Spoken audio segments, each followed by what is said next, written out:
Okay,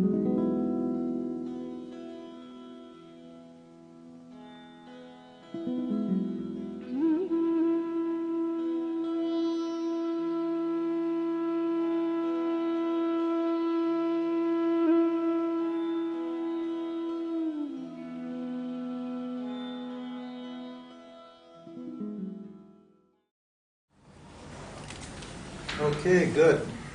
Good.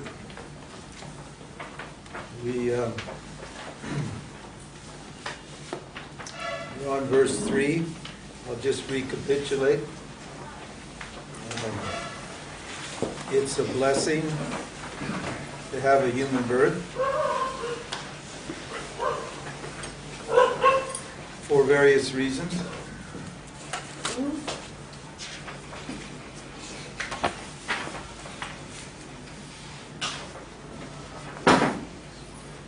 And it's equally a blessing to be endowed with the desire for liberation.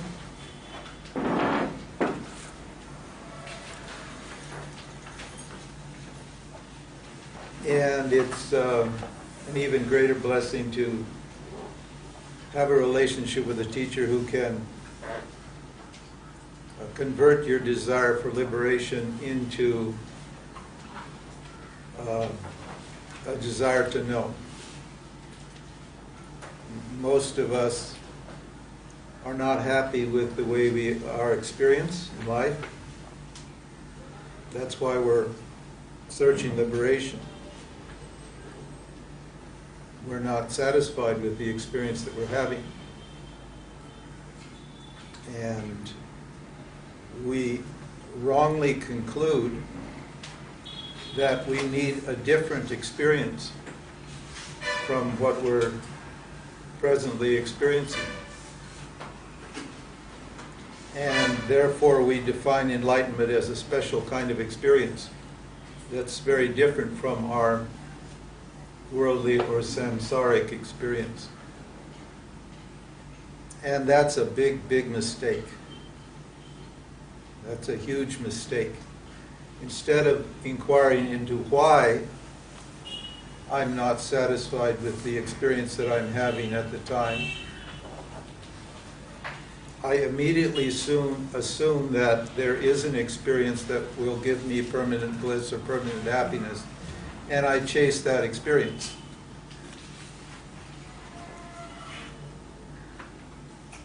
And that puts the gurus in business. That's what keeps the spiritual world humming. Is all these gurus that are promising you a special experience called enlightenment, which is going to take away your suffering. And they're happy to tell you all of the clever, neat tricks and techniques that they've discovered through their own experience, or by reading books or going to India and having things happen to them that are meant to work for you. And the problem with this whole experience chasing, and it's normal to be experience hungry, because we're just nothing but, as the Upanishad says, 18 hungry mouths. We're totally craving for experience because we're empty and we don't know who we are. So it's natural to crave for experience. But the problem with this notion of experiential enlightenment is that you're already experiencing the self 24/7. Why? Because reality is non-dual. That's why. It's a misunderstanding to think that reality is a duality and that there's some experience that you're not having that can satisfy you. Any experience that you have, good or bad, is nothing but your own self. That's the meaning of non-duality.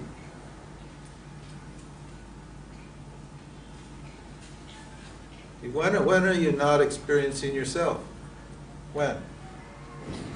Tell me. There's never a moment when you're not experiencing yourself. There's only one self. There's only one consciousness, and you're it. We're it. So whatever you're experiencing is nothing but awareness.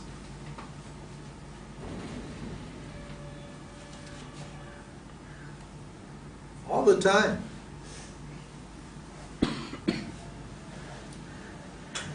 Awareness is your nature. And experience is generated out of awareness, out of you. So why am I not satisfied with the experience that I have? Why is the experience I have unsatisfactory? What's the reason for that? Because I don't know my nature. That's why. See? I have this belief that I'm an experiencing entity living in a dualistic universe or pluralistic universe. And I feel incomplete and inadequate and separate because I don't know who I am. And I assume that these objects and these experiences that happen to me are there to what? Complete me and fulfill me. Not knowing that I'm already complete and fulfilled.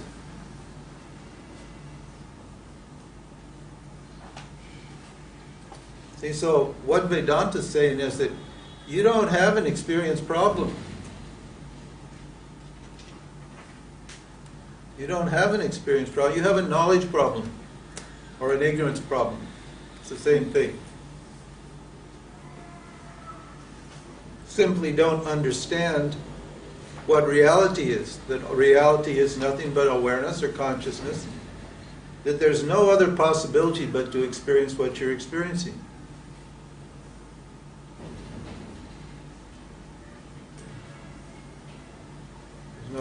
There's no other choice. That doesn't mean you have to suffer and enjoy along with your experience. That just means that experience is not under your control.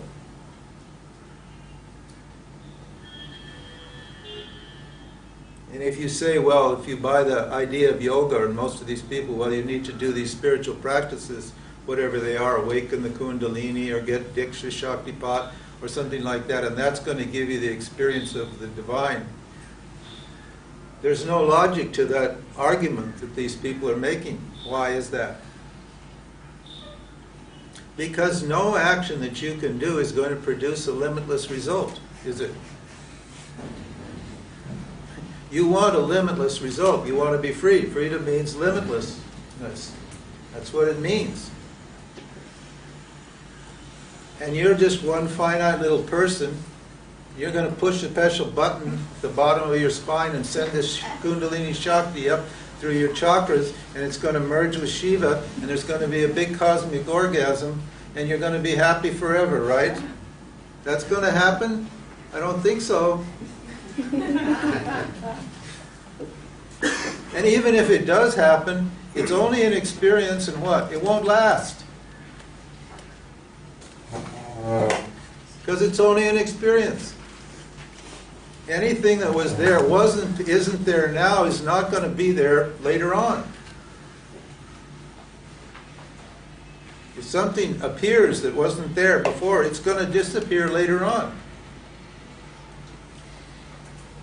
That's what we mean by unreal. Experience is unreal. It doesn't last. Reality, the word reality or real means what lasts, what never changes. But all experiences change, and the doer of the person who wants these experiences and does these actions, goes on pilgrimage, meditates, prays, does all these things, he or she only has limited knowledge and limited energy and limited power and limited desire. So it's not possible for you to create an action that will produce a limitless result, i.e. freedom. It's not possible. So you might as well pack it in on this idea that you can do anything to get what you already got.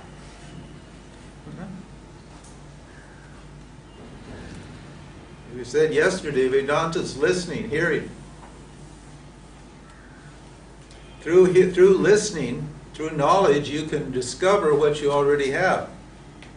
This is why qualification here. He says a burning desire for liberation and a teacher, qualified teacher. Why? The teacher's going to help you convert this desire for experience and experiential freedom into a desire for knowledge. Once you understand that the problem is you don't know something, then your mind becomes open to being taught.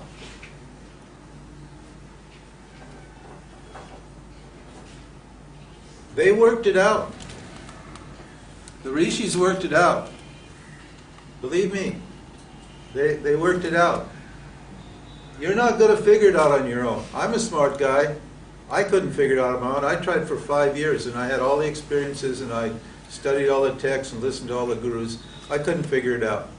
Then I met my teacher. Within a couple years, boom, all sorted. Simply because I listened, paid attention. They figured it out. There's no reason why you should try to figure it out.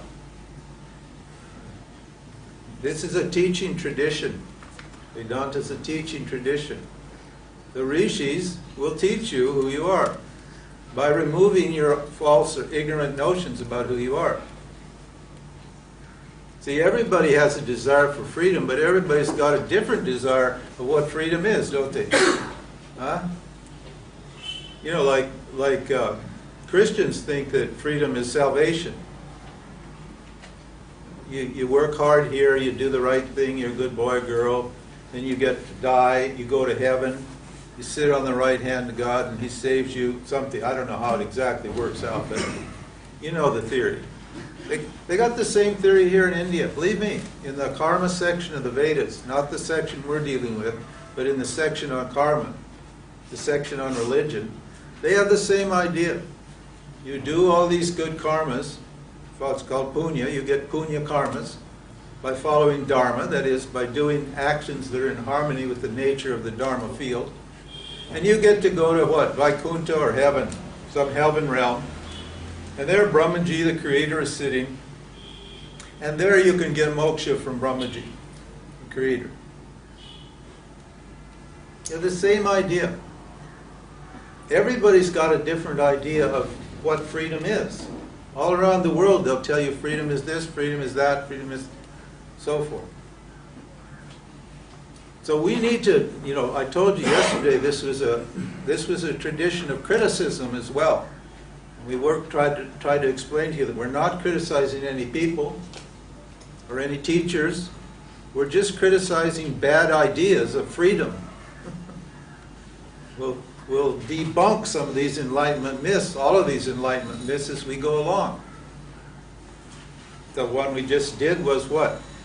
No limited being can what? Produce a limitless result. Therefore, action what?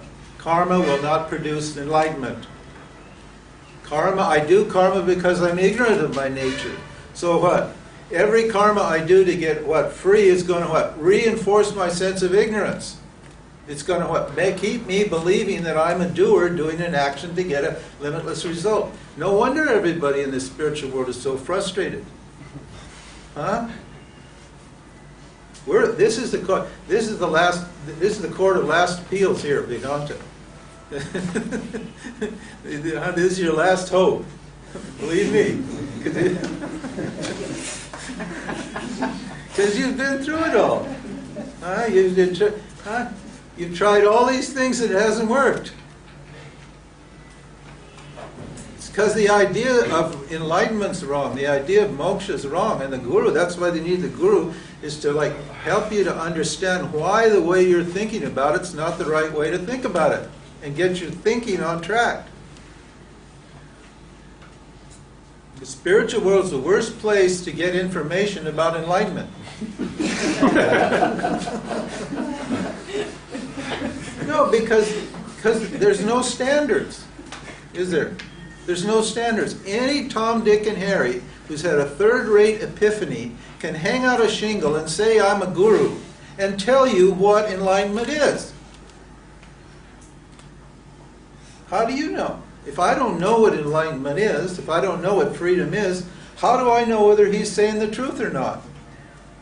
How do I know if his or her view of enlightenment is actually what enlightenment is? How do I know? I'm not the one to judge, so I just swallow what they say. And then when that doesn't work, I run with the next person, and the next person says it's like this, and then the next person says it's like that, and then after you've been in this like 10, 15 years, you're so confused about what enlightenment is, that you just, you're ready to tear out your hair and quit the whole thing. I got an email yesterday from some guy. He said, I've been doing this 27 years. I haven't changed a bit. Nothing's happened, and I realize now that I've completely wasted my life chasing the spiritual thing. Do you recommend that I go back to the world and try to succeed there? I think I can do better in the world than I could do in the spiritual world. So, I said, well, I'm not the one to tell you to do anything, but I think, you need to think about things a little differently. So what he's saying in this verse is, I need to convert this desire for experience into a desire to understand. And once that's really clear, then you're open to teaching. Then you can actually listen to what's being said and assimilate the knowledge. That's the purpose of the Guru. That's what we're doing here. It's not my teaching. I told you again, for the new people, this is not my teaching. I teach Vedanta. This is a proven means of knowledge. It works. It works. You can go to my website. There's testimonials of people who tell you, I don't know, every day people write in, how this is an amazing teaching. This is what I've been looking for all my life. Thank you very much. Because this works. It worked on me, and I've seen it work on hundreds of people over the years. So it's not a personal thing. It's just that my idea of reality is not in harmony with what reality is. And once we understand, and these inquiries that we're going to get into, these inquiries here are just ways of getting you to understand and think about your own experience and interpret your own experience correctly. When you've got these fears and these desires, and you're uncomfortable with yourself existentially, you cannot interpret your experience properly. You can't see what you're actually experiencing and tell what it actually means. So you're misunderstanding yourself all the time. You're misinterpreting what's happening to you all the time. For want of a clear picture, a clear understanding of what reality is. All this mandala is just a description of you. This is a picture of you. Of reality. You are reality. You are consciousness, you are reality. This is how you look. There's nothing personal about it. There's only one being here, there's only three bodies. One self, one awareness has got three bodies. That's you. How you're structured, how you work, how the parts all fit together is not known to you. So you need to know. It's just science. It's called Brahma Vidya. Vedanta is called Brahma Vidya. It means the science of what? Of consciousness. Brahma means consciousness. It's just the science of reality or consciousness, who I am. And you'll see as this teaching unfolds, it's amazing. This mandala, we're going to develop it. It's going to take a while. This vision of non-duality, it takes a while to develop it in your mind. This is why we want you to come every day if you can, and not miss, and pay really close attention. Because slowly, slowly, slowly, this teaching is going to build up this vision of non-duality in your mind. That's what we're doing. And then once it's there, then you've got all the tools you need to what? Live right here. Live happily here. What's lacking in all these modern teachings is what? Is a proper methodology. They've all got the right ideas. Your consciousness, you're not the doer, you hear all these things, right? But they don't have a methodology. They don't teach you what reality is and what action is, karma is, what you can do, what the value of action is, what the value of knowledge is, what, and so forth and so on. We're going to explore all these topics very, very carefully. These are complex topics. The self is not hard. Awareness is simple.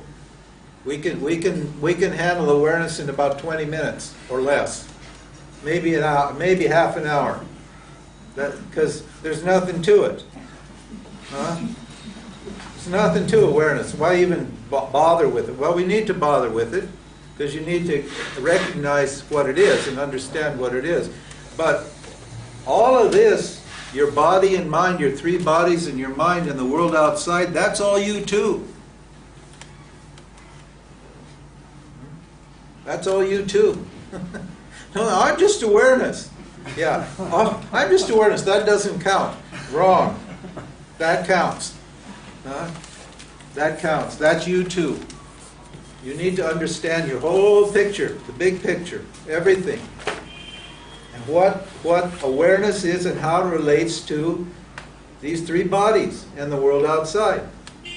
What the macrocosm is, what the microcosm is, what the ego is, what the senses are, how this whole thing is constructed, and how it behaves, all the forces that are operating here, how ignorance operates, what the vasanas are, how karma produces problems, how karma can be the solution to problems. Needs to be very clear. So he's saying here, what a blessing it is to have this desire, to convert this desire for experience into the desire for knowledge, and to get some teacher or just teaching situation where you can actually actualize that. See, because honestly, and this is not an insult, you're not really capable of figuring it out on your own. If you were, you would do it by now. So when you come here, you have to admit I'm ignorant. I know the day I met my teacher, I had to throw everything out, and I was the most spiritual genius. I knew everything. I could just talk like crazy about it all, and I had all the experiences to back it up. And when I met my teacher, I threw it all out. I realized I didn't know anything. I was just babbling. I felt ashamed of all that I knew, really. It was all just cobbled together out of my my beliefs and opinions, out of my own ignorance. So when you come here, you got to know, hey, I don't know anything. And then we start patiently, slowly, building it up. Starting from ground zero. It's like we're just going back to kindergarten and starting on like that. Zen Mind, Beginner's Mind. Remember that book? Did you ever read that book? No, probably that's before your time. You guys are, most of you, I'm an old timer. And that was the big book in those days. Suzuki Roshi from the Zen Center in San Francisco wrote a book called Zen Mind, Beginner's Mind. Beginner's mind means you're not stupid. It means you're what? You're open. We're going to see what that kind of mind is. As today, I'll talk about it. So it says, verse 3, a person who is endowed with the proper qualities and an understanding of the Vedas, who holds on to the unreal and does not strive for freedom, veritably commits spiritual suicide. What does this mean when he says, holds on to the unreal? It means invest any of your time and effort in anything that's in samsara. Samsara means this world of being and becoming, this world of change. If you're holding on to things in that world, what happens? And you're not striving for freedom. Spiritually, you're committing suicide. You might as well just stay in that world, in this world, and try to make it work until you're ready to give up. Might as well just keep hanging on to the belief that there is some solution here in this samsara world until you're ready to let go. Because as long as you're still looking for something here, you're not going to be able to give full attention to yourself. I know everybody thinks they're just looking for the good job. Mostly it's love, isn't it? Mostly you're hoping that the big special love is going to come. You keep thinking, every day, or that the love you got's going to get better, or whatever it is. Usually it's you think, or security. You're looking for some kind of, not just emotional security, but maybe financial security. or some respect, or some whatever it is, recognition, whatever it is. You keep thinking that's going to happen. So he says here, don't, you know, if you do that and you don't go for moksha, for freedom, then you're just committing suicide spiritually. And you might as well be honest and just stay in the world until you're fed up with it. I know it's a nasty, I know, I told you, it's all bad news here. You guys, you guys have all come to hear the bad news. I'm trying to put a smile on my face, but it's a sad story. Without self-knowledge, a person who studies scripture and practices rituals to propitiate the gods for various ends will never gain freedom. That means all your spiritual stuff, this is written in 1400 years ago, but it just means all your spiritual practice, you'll never get freedom. You won't get freedom by doing these spiritual practices. Spiritual practices are very valuable, mind you. It's very important to do spiritual practice. This is a spiritual practice. This is inquiry. This satsang, this teaching, is a spiritual practice. All spiritual practices are useful, but not for moksha, except knowledge. All these other spiritual practices are good for what? Purifying your mind. Getting your mind prepared for moksha. Because moksha, or freedom, takes place in the mind, in the intellect. I just don't understand that I'm free, so what? My intellect needs the moksha, needs the enlightenment. I'm already enlightened. I'm the light. I'm the light. What do I need? My mind doesn't understand. That's the problem. I keep saying I want this and I don't like that. Here I am, the infinite, limitless, transcendent, non-dual, ever-present, ordinary awareness, beyond everything, and I'm saying, oh, hey, give me this, give me that. No, please, no. Out of my mouth is coming all this nonsense. Why? Simply because I don't understand. And for me to understand, I need a prepared mind. I need a mind that's clear and still and prepared. We're just going to discuss this now. The qualifications are what? A prepared mind. The next text we're going to take after this, the Bhagavad Gita, it goes into Karma Yoga. In Karma Yoga is the basic way you prepare your mind. It's a fundamental practice for preparing your mind. Here they're not even talking about Karma Yoga. If you notice, this is a more advanced text. It's assuming that you already are pretty much prepared. And unless your mind is capable, is subtle and pure and still and clear about what's going on, and all your basic psychological hang-ups are handled, managed in some way, and your likes and dislikes are under your control, this knowledge is not going to stick.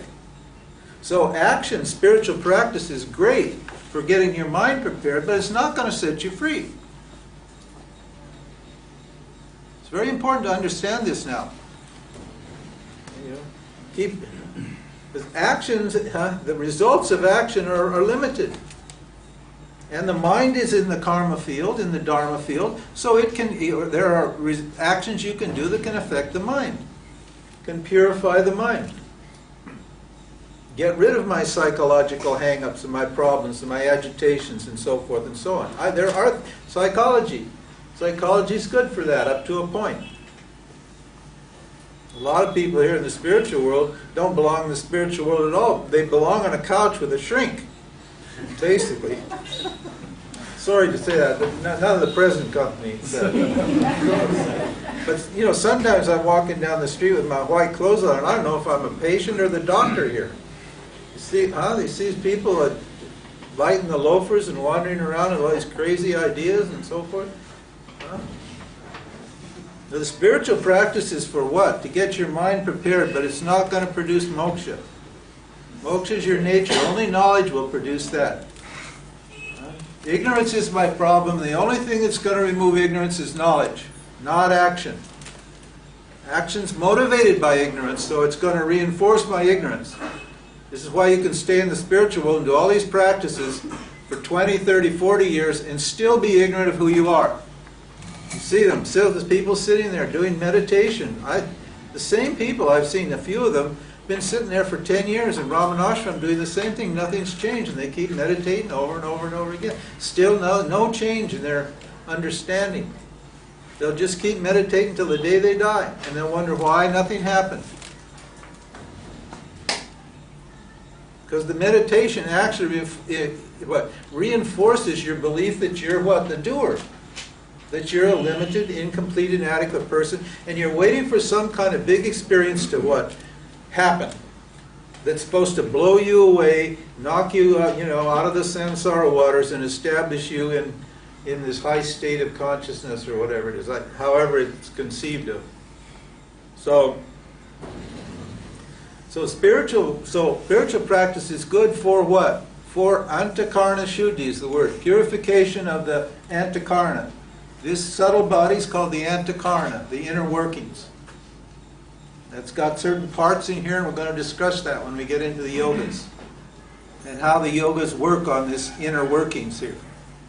The spiritual practice is all good for that, but it's not good for moksha. Only knowledge is good for moksha, because ignorance is the problem. Really, I just have to keep hammering this point. I don't want to move on until everybody really is signed on to this. Because if you keep hoping for something, now listen, you'll get your epiphanies here in this class. People get all kinds of non-dual experiences from this teaching. But that's not what we don't care about. That's nice. It's a confirmation of the knowledge. The knowledge itself can give you these various experiences, put you in all sorts of samadhis, give you high states, take you out of your body, do all that sort of thing. We're not interested in the effects of knowledge. We're interested in knowledge itself, because knowledge is what sets you free. See? We're not here to get a particular experience. You'll have all these experiences. People tell me all the time. And I can tell by looking at your face and your consciousness whether you're experiencing some high state or not. Knowledge has the greatest power. There's no power like what's called jnana shakti, the power of knowledge. It can transform you like nothing.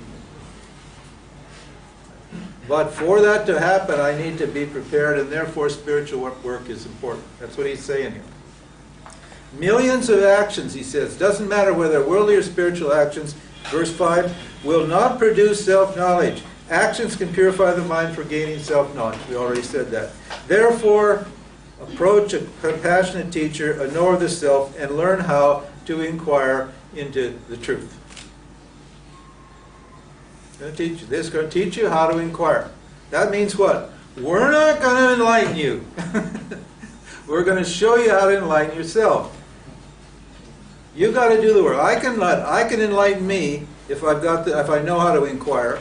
And Vedanta is just a means to guide your inquiry. I can enlighten me, but I can't enlighten you, because my ignorance, your ignorance, doesn't stand in my account. Only my ignorance stands in my account. So I can only one that can remove my ignorance, and you've got to remove your ignorance. But you need to have what? A method for doing that. It needs to be clear. I have to have a clear, proven method for getting rid of my own ignorance, and that's what inquiry is. It works. Okay, so now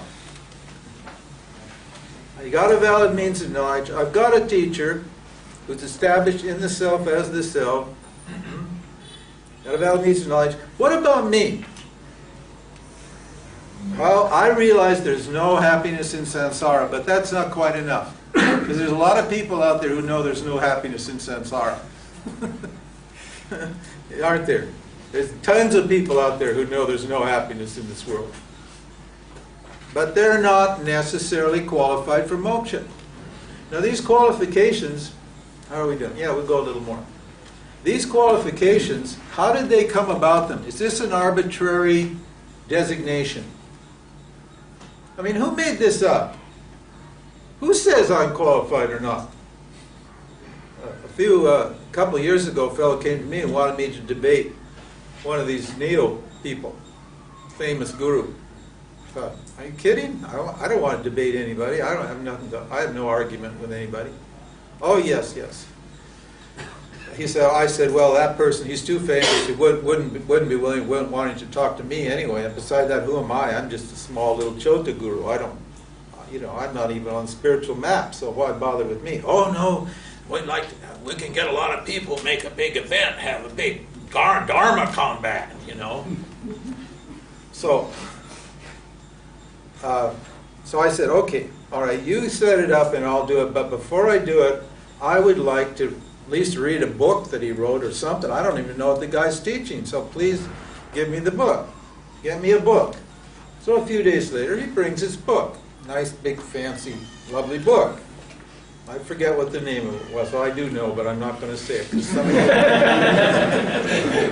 some of you will think I'm criticizing this person. I'm not.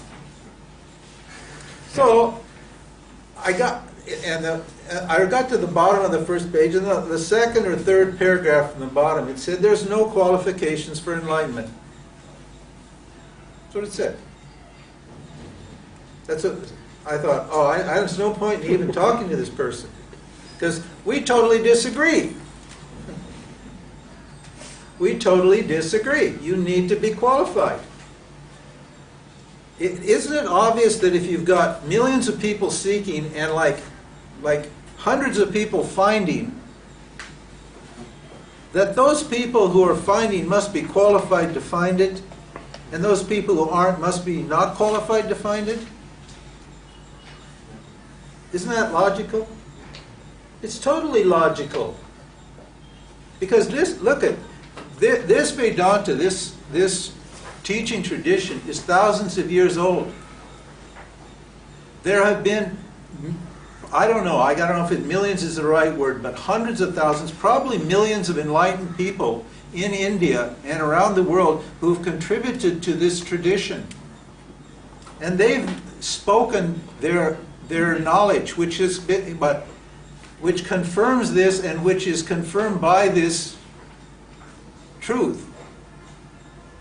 So it's known what these people are and what kind of people they are, like Ramana. People have dissected the lives of these saints and the minds of these enlightened people. And what they found was, over time, that all enlightened people had these various qualities in their mind. These qualities were highly developed in their minds. And there's been obviously a long, billions probably people seeking the truth who have not found it. And so the knowledge of those people is also there as well. It's just scientific, it's just information. And those people were all found to be lacking in some degree to some of these qualities, or all of them, or a few of them, or whatever. See, why does one person get it and another doesn't? It's not grace. Oh, it's just magic. Like with Ramana. Oh, he was just, I don't have to do any practice. I just have to be like Ramana. I'll just won't do anything. I'll just wait for grace. Hey, grace is earned. Grace is earned. Grace doesn't just, it's not like winning the lottery. Those people who got it, they had what? They had followed Dharma and had punya karmas. They had karmas that what? Produced this particular conditions that allowed them to understand things. Grace is earned. It comes from punya. Punya means good karma. Virtuous activities that are in harmony with Dharma, that what? Dharma means your own self, your own nature, the non-dual nature of reality. And those actions produce the kind of circumstances or situations which are conducive to happiness and conducive to enlightenment or moksha.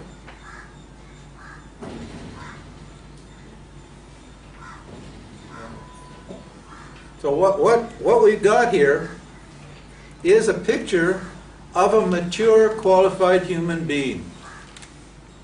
In psychology, if you study psychology, psychology is great. For what? Telling you what pathological behavior is, isn't it? I don't know. I'm not a psychologist, but there usually are several in these crowds. I don't think psychology has a definition of what a healthy human being is. Does anybody actually heard a definition from psychology of what a healthy human being is, a mature, healthy human being? No, you probably haven't. Because they don't have any. Because they're only interested in what's wrong with you. And what this Vedanta is, these qualifications are a picture of a healthy human being. A healthy, mature, grown-up human being. What they're like. And it's those people that are qualified for moksha. Now look, that doesn't say if you're not qualified that walk out the door. We're not saying that. We're not, okay? Don't say, because some of this is going to scare you off. Believe me, when we get into these, more bad news, guys. Don't run off. Because we have what? Ways to help you get qualified. The teaching itself will help you get qualified, and all the yogas are to produce the kind of qualified mind that's capable of self-knowledge.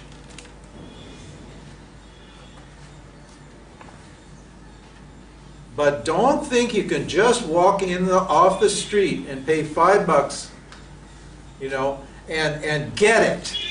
That's what they're telling you out there.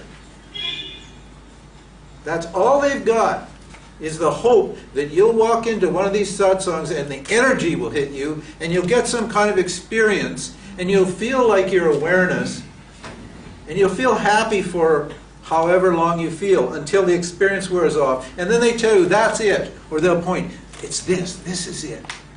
You know the this babas? There's a whole bunch of teachers, I call them the this babas, and they're all pointing to this.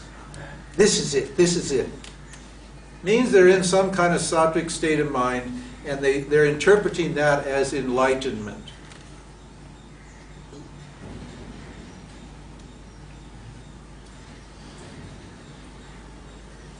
Sorry, I get excited on this topic, but it's important to really get excited about this topic and really understand this. Because this is why I'm not getting it, is because some of these qualities are lacking in my mind. And so after the break, we'll take 5. After the break, we'll start enumerating these qualifications. So if you don't believe me, the text says qualifications. Qualifications are required for self-knowledge. Time, place, and circumstances are auxiliary means. That means if you have a proper lifestyle, that's helpful. You have the right kind of good karma, you have enough leisure, you have enough time, you have a healthy body, you happen to be in the proximity of a guru, you have you're capable of studying and so forth and so on. All these secondary things are in place. Those are auxiliary means.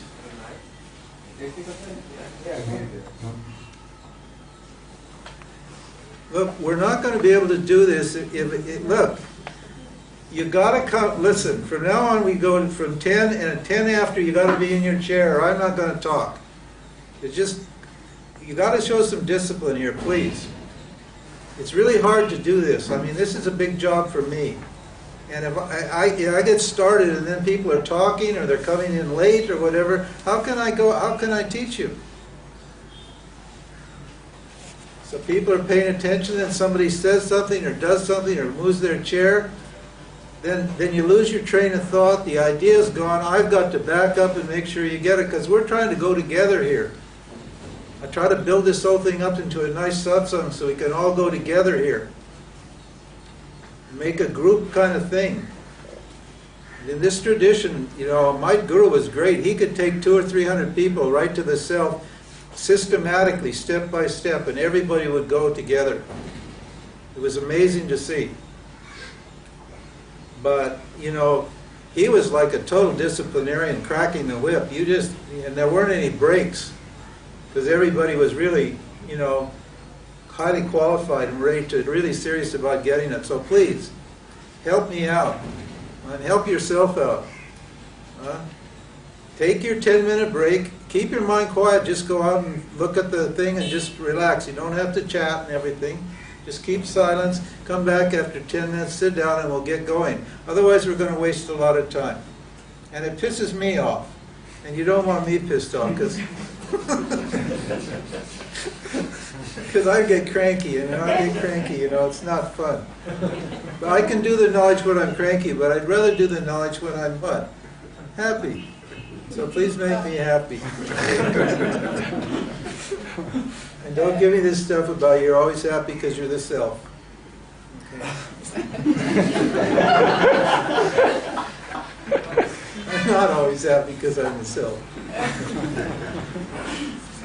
Okay, without the presence of a qualified teacher, self-knowledge will not take place.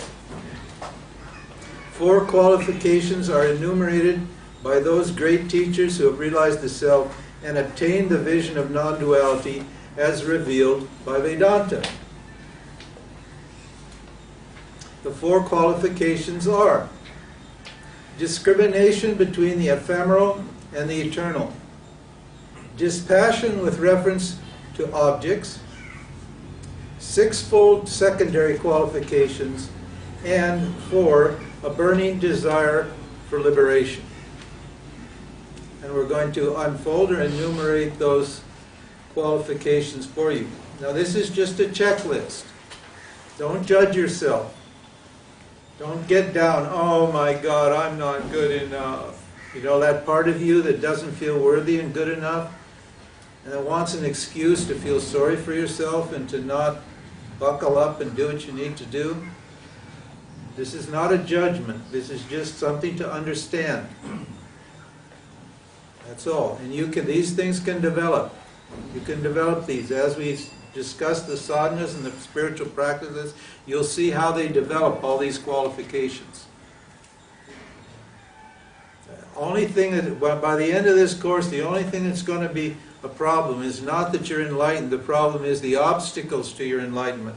And you'll just, from then on, just be removing obstacles. You won't be worrying about enlightenment. You'll know what it is. And you'll know you are the light.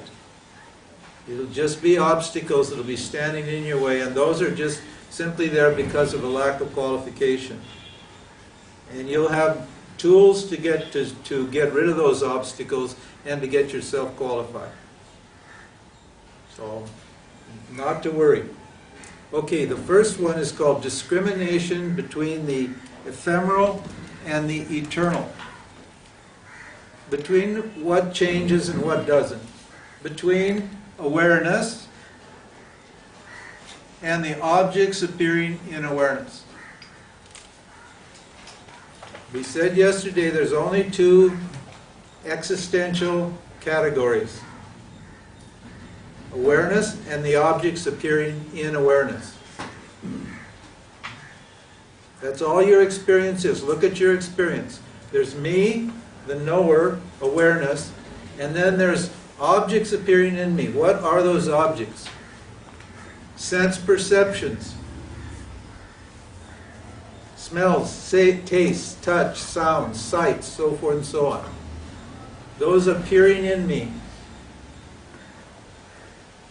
Feelings. Emotions. Feelings. Those are objects. You have to get it clear what an object is now. And thoughts and ideas, beliefs and opinions, discriminations, any experiences are objects. In other words, there's only 2 things here, me and my experience. Everything that is not, every object is ephemeral. That is, every object is in time and is subject to change. Including the experiencer, the subtle body, the gross body. Including the experiencer, that experiencer is an object. The person that I think I am, Joe or Sally or Pete or Sam or whatever your name is, that person is an object to you. You are not that person. That person, it goes through changes. You know how that is? You say, well, hi. Somebody calls you up and they say, how are you? So, I'm going through lots of changes. Huh? Have you ever said that? Do you ever feel like you're going through a lot of changes? Well, you're not going through a lot of changes. You never went through one change. Awareness, meaning you never went through one change. You take yourself to be the experiencing entity. That experiencing entity is an object to you. It goes through changes. You don't go through changes. This is what discrimination means. The subject doesn't change. I, the subject, I, awareness, do not change. What? The experiencer and the objects that the experiencer is experiencing, they change. They're ephemeral. They're non-eternal.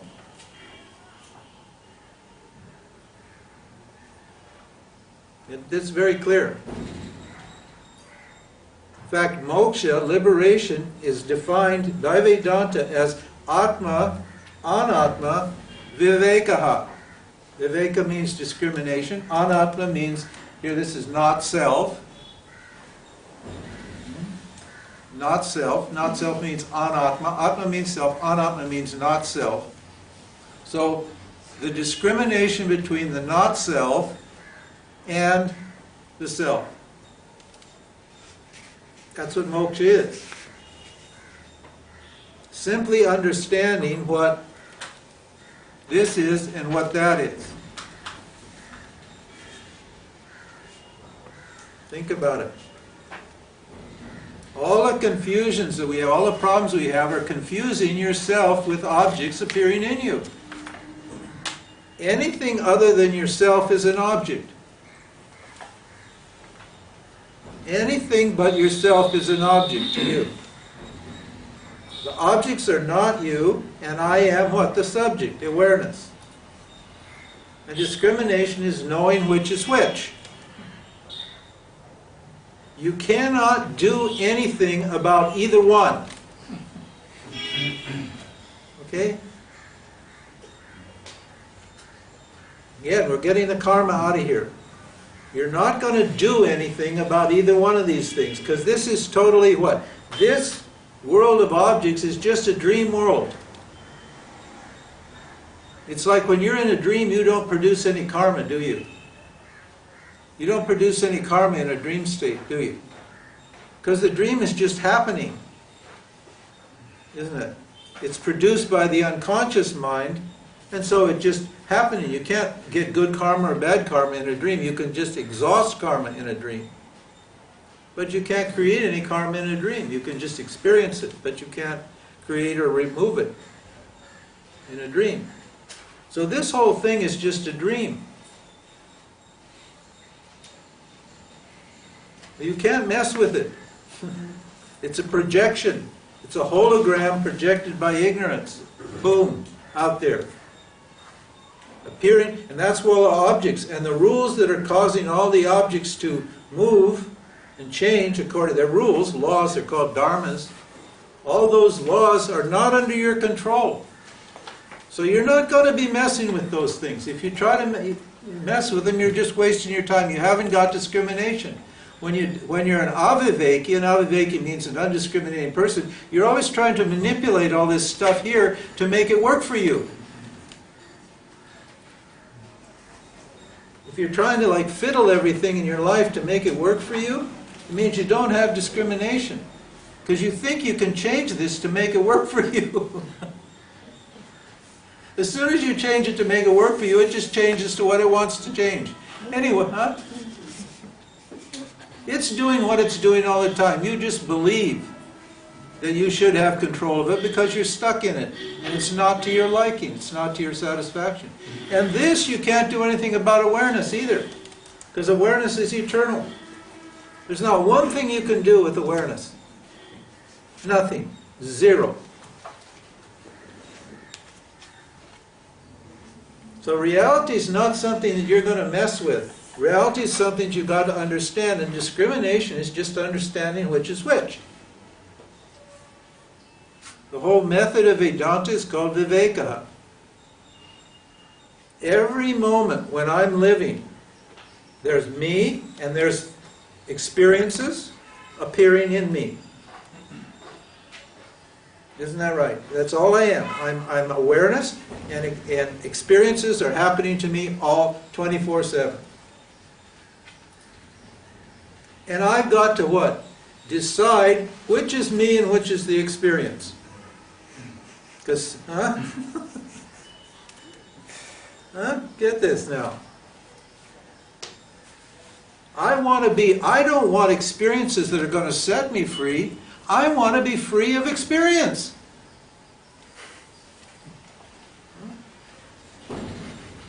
This is a tough one, see? This is very hard. Our whole thing is because we're here, we just want special experiences. But what Vedanta is saying, no, you want to be free of all experience. You want to be free of all the objects that are appearing in you. That's what moksha is. So that when something happens that you like or you dislike, your mind doesn't modify to it. When something pleasant happens, you don't get all giddy and high and walk around feeling, like you're on cloud 9. And when something bad happens, you don't get all depressed and sad and feel like you're miserable and all that. You don't go up and down with experience. Experience is constantly in a state of flux all the time. It's going up and down. You don't have any control of it. And you don't want to go on that roller coaster. You want to see that you're always free of it. So you sit behind it and enjoy it for what it is. That's liberation. It's liberation it's liberation from experience and the experiencing entity. And there's only one thing that's free of that. And that's what? You.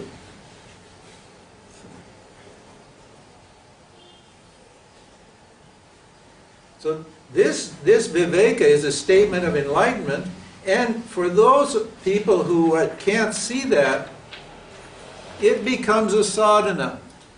Sadhana means a spiritual practice. It becomes a method or a technique, right, that you use, right, to separate yourself from the things that are happening. It becomes an effort. Discrimination becomes an effort. And the more you practice it, the more your hang-ups and your problems disappear. You don't have to fix yourself, you just have to know what? It's not me. See, I believe that my mom, was a bad person and, made me miserable and unhappy. And my father was a mean man and he did this and that. I believe that.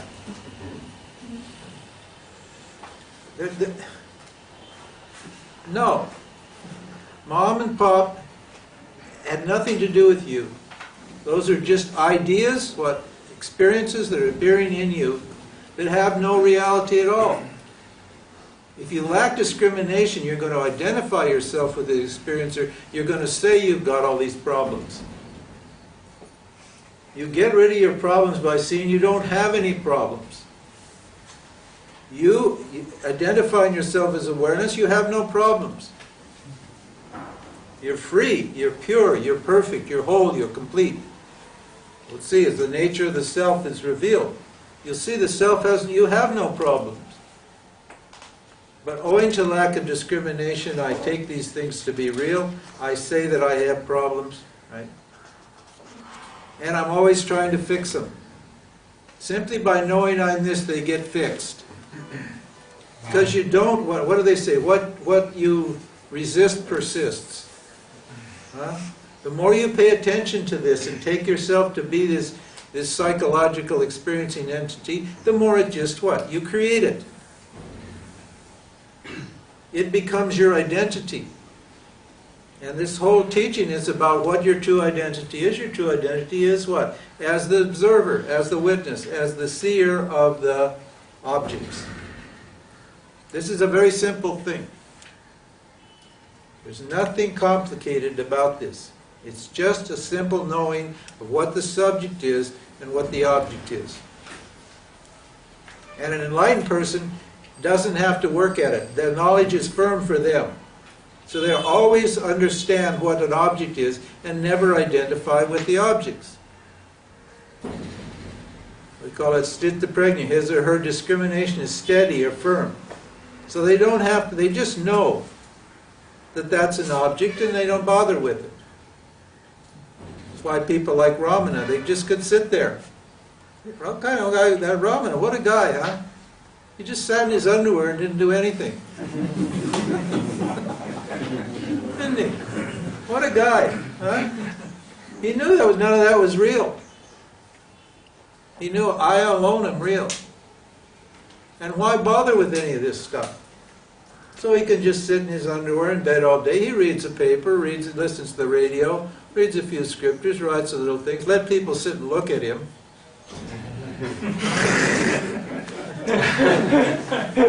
That would be pretty irritating, wouldn't it?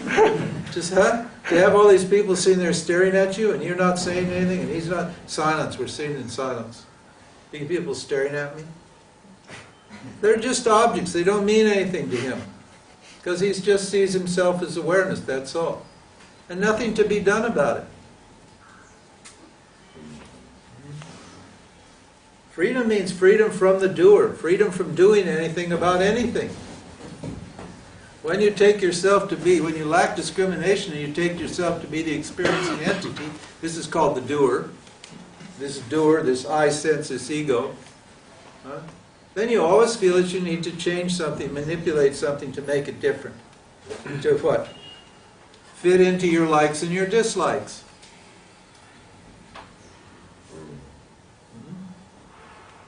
Reality is not here to cotton to your likes and dislikes, in case you didn't notice. Huh? No, really. Reality is not set up to please me. Believe me. It just does what it does. It's a great big machine, and it just cranks out experience 24/7, eternally. And what I like and what I don't like has no impact on the reality at all. The giver of the results of the action, which is called God, that giver of the results of the action has to consider all the factors in the field when it apportions results to me. And if those things that I want are not good for the field, you're not going to get what you want. Think about it. This is why there's so much rubbish that you want you never get, and you all feel frustrated. Because reality doesn't care. Because what you want isn't good for reality. It isn't good for the world. It's not good for the environment. It's not good for the total. If you were in charge of the results of your action, you'd have everything you want. But you're not. This is discrimination. Knowing that all the objects appearing in me are what? Not under my control. In the Bhagavad Gita it says, all beings follow their nature. Everything means everything here is programmed. And then after that Krishna says, what use is control? Why are you trying to control people and situations and things when everything here is following its dharma, its nature? Everything in this field is programmed. It means you lack discrimination.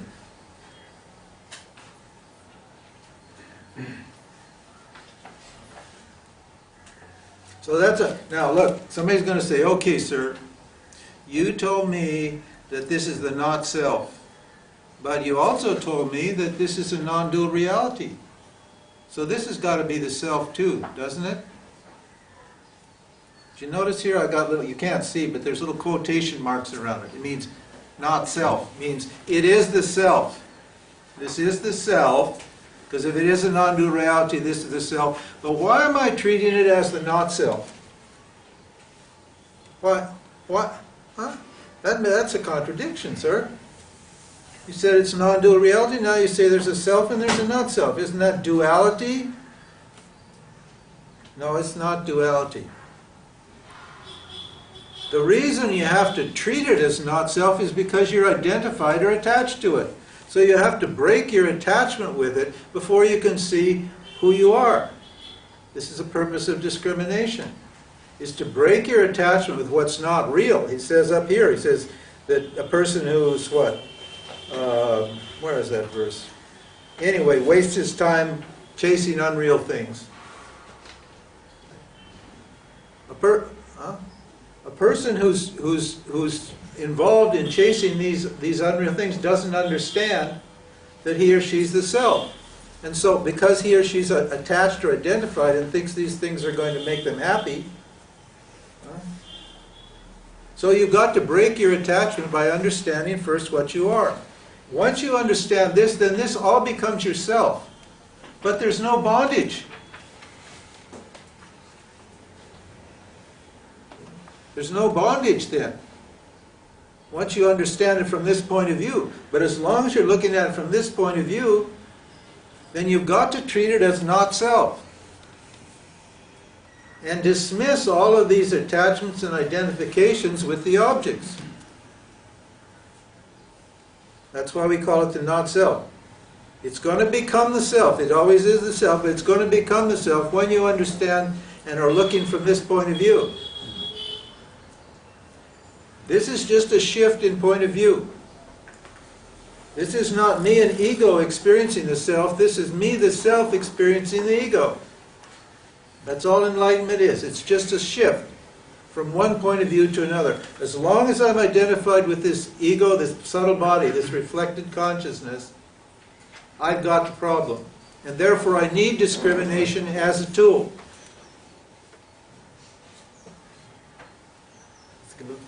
Be really clear about this. I need this as a tool. But once that I've broken my identification with these objects, and to do that what? I need to have faith in the Scripture.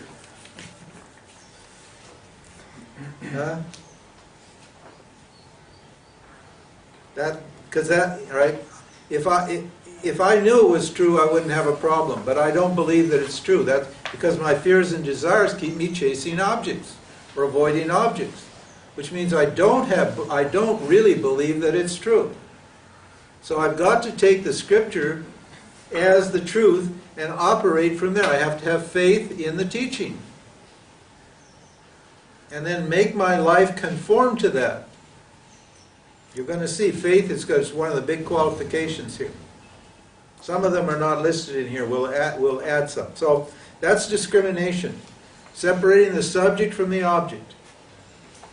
Just those two things. The subject is you're permanent. You were never born, and you're never going to die. Okay? Is anybody here afraid of death? Yeah. That's you. When you understand this, your fear of death will go away. You understand. If you stick for the Bhagavad Gita, we get into the whole death and the change thing very, very deeply. There's no evidence whatsoever that you die. Zero. Where's the evidence that you die? Has anybody ever died? I don't think so. And to say that you die, wouldn't you have to be there to see yourself dying? To observe your non-existence? Wouldn't you have to be there to do that? Yeah. How can you say you die unless you're there to see that you die? Think about it. Death is just a belief. The body dies, yes, we know that. But the body's not you, is it? The body is an object appearing in you. The body is an object known to you. It comes, it's born, and it dies. We know that. But what about you? What about awareness?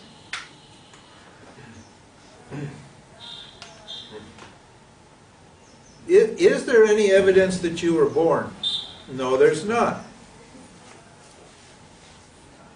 One day, one fine day, a baby body appeared in front of you, didn't it? Isn't that how it happened? Huh? Yeah, that's exactly how it happened. There's no evidence that you were born, and there's no evidence that you die. Zero. It's only a belief. Because what? I lack discrimination, and I identify myself with what? Something here in the samsara, in the world of change and time. We will see as we go along. All of these teachings will prove to you beyond a shadow of a doubt that you're awareness, that you're immortal. And all these, death just means change, basically. Death is just a dramatic, in our minds, change, because we're identified with our body, and we love existence so much we don't want to, what? Non-exist.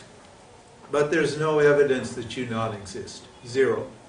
It's purely a belief. Anyway, we'll see. So that's discrimination. Now, dispassion with reference to objects. We had a little chat about that this morning early, about the smells. Smells are objects. Dispassion with reference to objects means what? So what? The sewer stinks. Big deal. Okay? So what? The traffic's noisy. Who cares? The traffic is noisy, the sewer does stink, but why should I have my mind going up and down about it, since what? Thy agitation about it has no effect on it whatsoever. If your thoughts about the stinky sewer made the sewer stop thinking, fair enough. But the sewer stinks because that's its nature.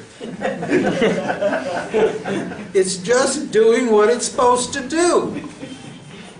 Why are you getting yourself... You come to India, right? You know very well the sewer stinks. That's India. So why are you whining about the sewer? You know there's mosquito. Why are you complaining about mosquito bites? This place is full of mosquitoes. I have like so many repellents. I never get bitten because I got bitten by one that had filaria, and that wasn't fun.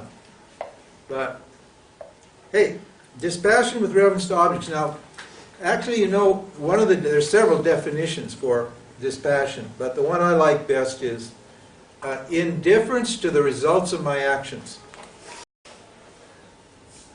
Think about that. What? Are you kidding? I'm indifferent to the results of my actions? I don't think so. I'm doing those actions precisely because I want those results. Isn't it? Well, why are you doing actions if you're indifferent to the results? Think about it. Why? Because the results aren't up to you. A dispassionate person is a person who knows the results aren't up to me. Therefore, all of that anxiety about the results is completely a waste of headspace, of time, of energy. And if I'm just sitting here worrying about what's happening and what's going to happen and what has happened, right? How careful and clear is my mind going to be? How carefully can I discriminate myself from my not-self? How are you going to do it? The results of your action is what's happening now. That's the results of your action. Everything that's happening to you now is the results of previous actions. That's prarabdha karma or sanchita karma. That's what? Fructifying now. That's called my life right now. That's the results of my past actions. If you're not satisfied with that, you're not dispassionate. And it's stupid to be not satisfied with it because what? The actions have already been done. So by being dissatisfied with what you got, you're not changing it, you're not improving it, you're not doing anything at all. You're just wasting your head, your emotions and your thinking on something that has nothing to do with you whatsoever. It's just what? The result of actions appearing right now. And I'm doing actions now that are going to fructify later. That's called agami karma. Agami karma. Oh, if I don't get that job, oh my God, everything's going to hell. I'll have to cut my wrists. Hey, that job is not up to you. If it was up to you, you'd have the job. But it's not up to you. So knowing that it's not up to me, I say, okay, que sera, sera. That's dispassion. What will be, will be. It's fine. I do my best, I do the interview, I qualify myself, I do everything that's necessary to do, and then don't call us, we'll call you. Huh? Isn't it? Huh? Don't call us, we'll call you. Means it's not in your hands. So pack it in. Stop worrying about it. It's totally gratuitous. This is a mature person. It's a dispassionate person. He or she's not going to waste their time worrying about all this shit. If it's up to you, fair enough. Worry all you want. But it's not up to you. Think about it. That's dispassion. Discrimination, knowing what the subject is, what the object is, not confusing the two. Not confusing me with what's happening to me. And dispassion is what? Indifference to the results of my action. And another definition is indifference to sense pleasures. It's the same thing.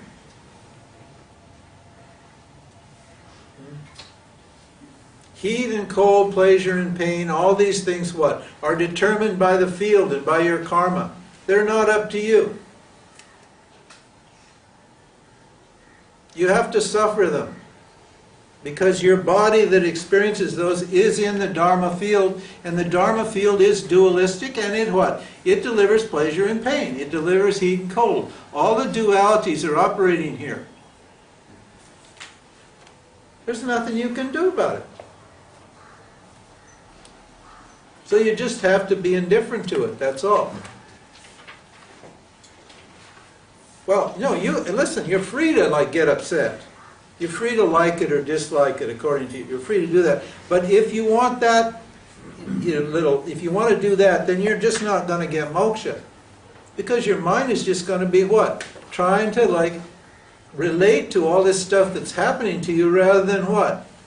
Understand who you are. We're mumukshus. We're going for freedom. So we want to understand who we are. So our relationship to what happens to us is very important. See, children are not dispassionate. Children want what they want, when they want it, the way they want it. And unfortunately, in our Western societies, even though we got gray hair, we're like big babies. Isn't it? I read an interesting book written in the 90s by a poet called Robert Bly.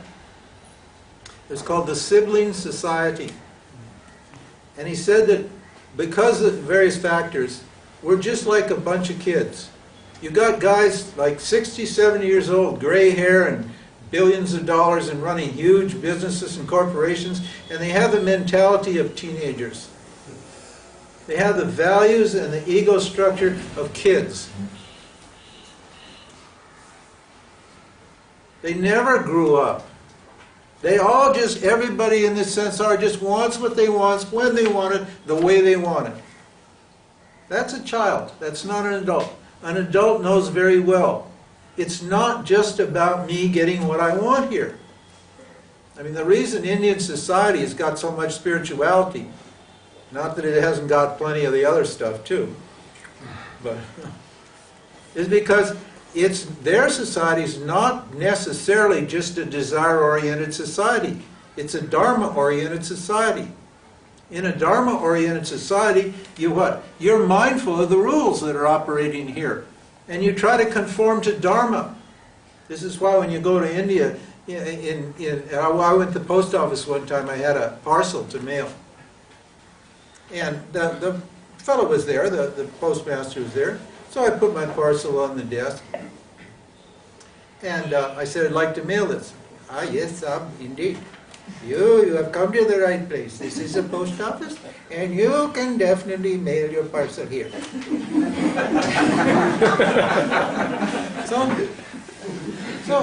So, I sit there, and the parcel sits there, and he looks at me, and I look at him, and the parcel's not moving. So I said to him, okay, yes, I'd like to mail this parcel. Saab, indeed, I heard you. My ears are perfect.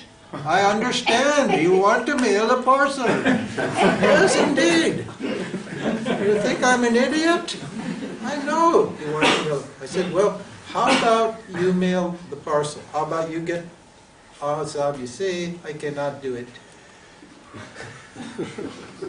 I said, okay. Why can't you do it? You see, Saab, the boy is not here. I said, the boy? What boy are we talking about? No, you see, Saab, it is the boy's duty to put the parcel on the scale. It is not my duty to put the parcel on the scale. My duty is to mail a parcel, is to fill out the forms like that. I said, okay. How about I put the parcel on the scale? No, sir, you cannot do. It is the boy's duty. It is his small duty to put there, not your duty. Your duty is to have to bring the parcel and get the receipt. That's your duty. My duty is to do it. His duty is to do it. I said, where's the boy?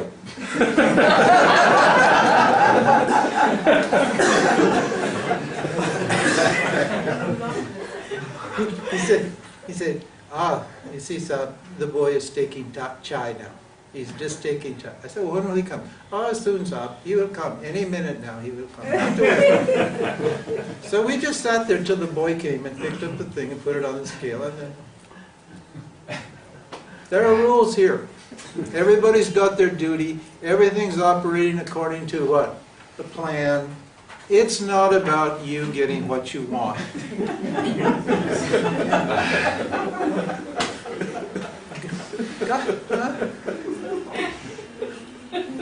You see, I love to see the foreigners come here and try to like make this system work for them.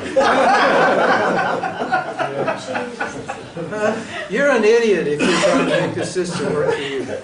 And believe me, the Indians are laughing at you.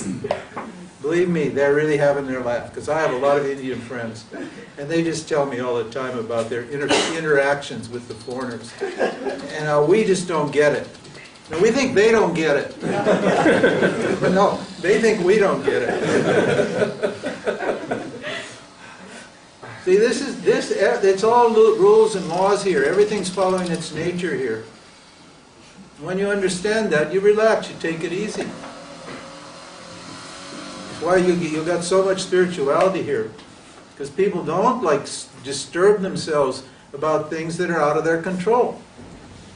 I mean, I could tell you stories all day long. These people handle their poverty and their misery better than we handle our prosperity.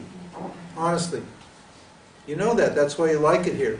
You see these people, they haven't got a pot to piss in, but they're happier than we are. They're just surrounded by luxury and pleasure and all that sort of thing. Because they have this dispassion that comes from understanding the nature of reality. So dispassion. Now, the next we're going to get sixfold secondary qualifications. And he's got a definition for dispassion. Absence of longings for changing things from the body up to spiritual states. Okay, there's a good one. I'm glad I read the text. Up to spiritual states. Pack it in on your big epiphanies, guys. Okay? Give it up. Forget about wanting to have these big enlightenment orgasms. Okay? If they're going to come, they're going to come. If they don't come, they're not going to come. forget it. It's not up to you. If Bhagawan wants you to have a big epiphany and see the angels dancing in the cosmos, he will give you that vision. And if not, not. Right? Stop longing for spiritual experiences. A dispassionate person is not longing for spiritual experiences. That's why he puts it in here. It's not just for the worldly things. The body's included for worldly people. They don't care about spiritual experiences. In fact, they think the people who have spiritual experiences are goofy. But we don't care about the worldly stuff. We all want to have, spiritual experiences. He says, don't long for those either. You're wasting your time. It's not up to you. If they come, they do come.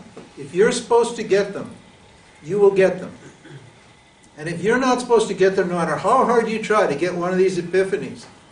I just got an email yesterday, the day before, from a guy. He wants siddhis. He wants yoga siddhis. He wants to actually read the mind of the ants and to know what they're thinking. The ascended masters are thinking. That's what he was telling me. Give it up. Forget it. You can get enlightenment without one spiritual experience. Believe me, about half the people that get enlightened from Vedanta have never had one spiritual experience. And you'll notice in these qualifications, there's not one epiphany or spiritual experience is listed as a qualification for enlightenment. Not one. Why is it that you can get enlightened without a spiritual experience? Because you are the self already. And all this teaching does is what? Reveal the self. The self is right here present. It's you. We don't need to go someplace else or have some big experience to prove that you're you, to show you who you are. And even when you're having a spiritual experience, what? You're watching it, aren't you? Huh? The experience is just another object to you. If you don't understand, you'll make a big story out of it. You'll think you're all enlightened because you had this spiritual experience, but you're not. It was just another world, another experience happening somewhere subjectively in some part of yourself. It came and it went. It's not important. There's a certain value to spiritual experiences, and we'll talk about them as we go. But they're definitely not a qualification for enlightenment. In fact, spiritual experiences can be a huge impediment. You can just get it becoming a samadhi junkie. Huh? You see them. The meditators in Raman Ashram, a lot of those are samadhi junkies. They just get stuck in that ritual. They get high from it. They get glowy. And they just have to keep doing it to feel good. They get totally attached to the spiritual practice that they're doing. Because it makes them feel good. It makes them feel high. And they just become like worker bees. Just working to what? Feel good over and over and over again. So dispassion is, I'm indifferent to these things, these spiritual experiences. The mind is resolved when, bolstered by dispassion towards objects, its attention is removed and repeatedly placed on the self. Okay? Now we got two things happening here in existence. We got me, the subject, awareness, and objects appearing in me. When I'm dispassionate, what can I do? He's telling you what the value of dispassion is, and this is a method for liberation. This is how you free yourself. When you find yourself, you're dispassionate toward your experience. When you find an experience happening, then what do? You take your attention off the experience, the emotion, the feeling, the thought, or whatever it is, and you put it on awareness.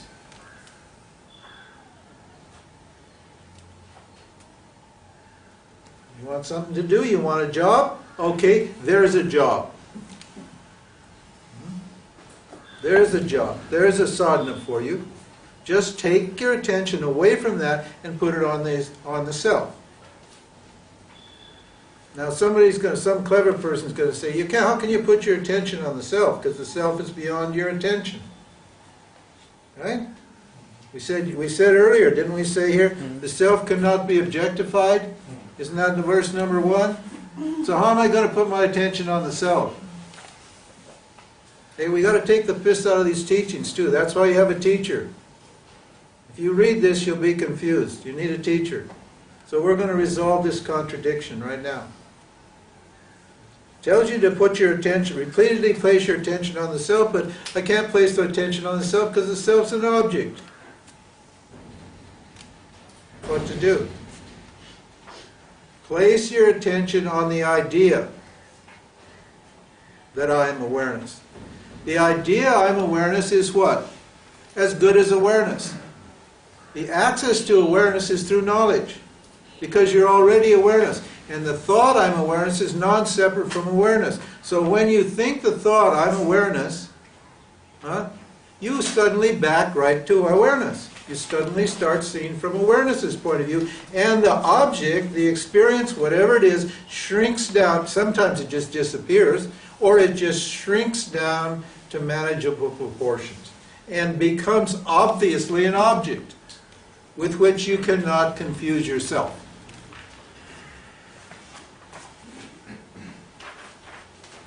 So what? Placing your attention on the self means placing your attention on the idea that I am the self and contemplating on that. As soon as you do that, and when you know what the nature, what the self is, you will see that you are the self. Now, how are you going to do that? How are you going to do that if you're not dispassionate? How are you going to do that if you're worried about the sewer smell and whether your wife loves you, or if the money's running out, or if your kids are sick, or how are you going to do that? You can't. You can't. That's correct. You can't. Your mind, your attention will just stay in samsara, on the objects. Your mind won't be going to who you are.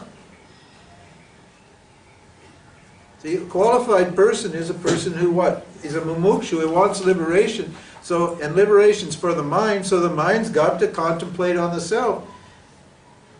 And what's the obstacle? My what? Attachment to the objects appearing in me. You can see why this is difficult.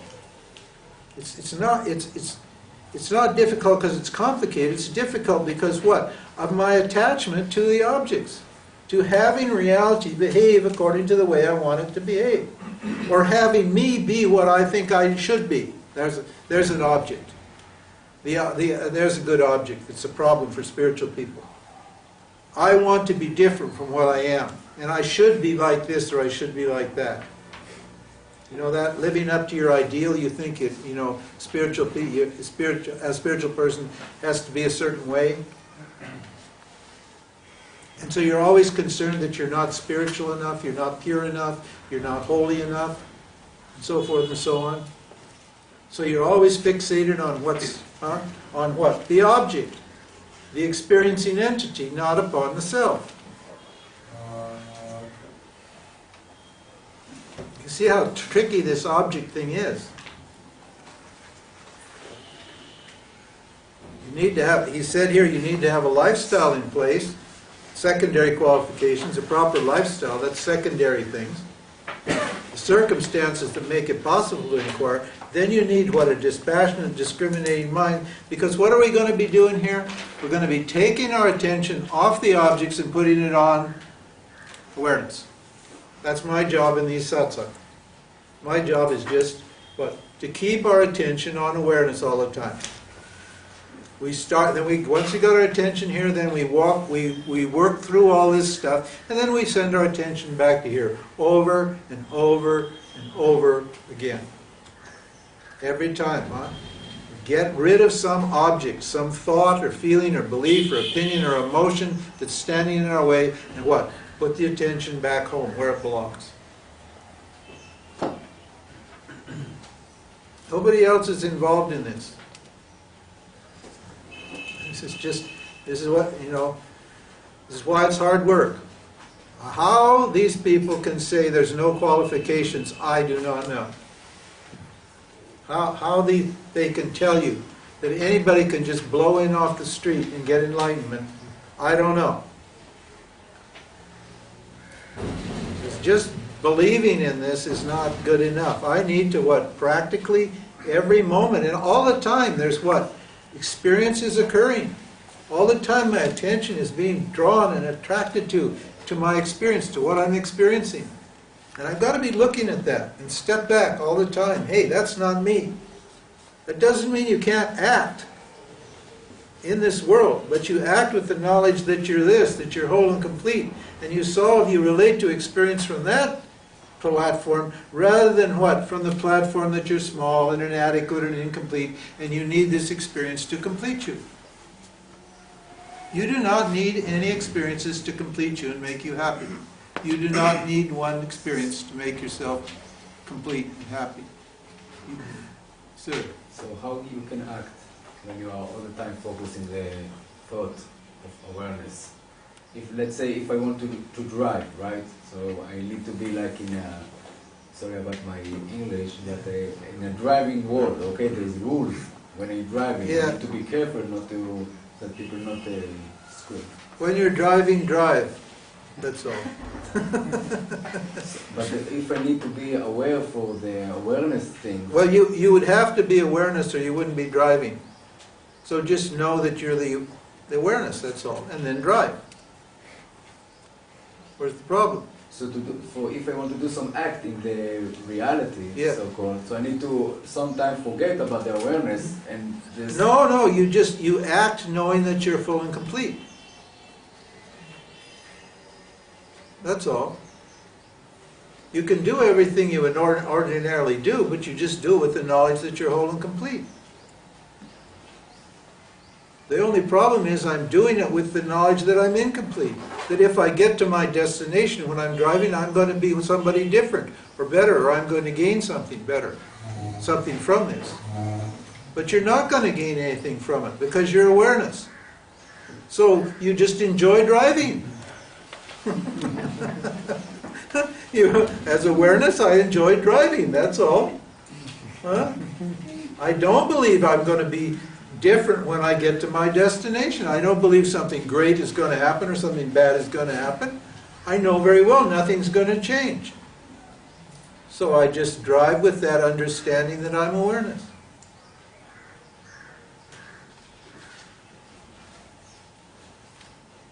It'll become clear as we go. How are we doing here? Oh my God, we've run out of time. Okay, we'll pick up from there tomorrow.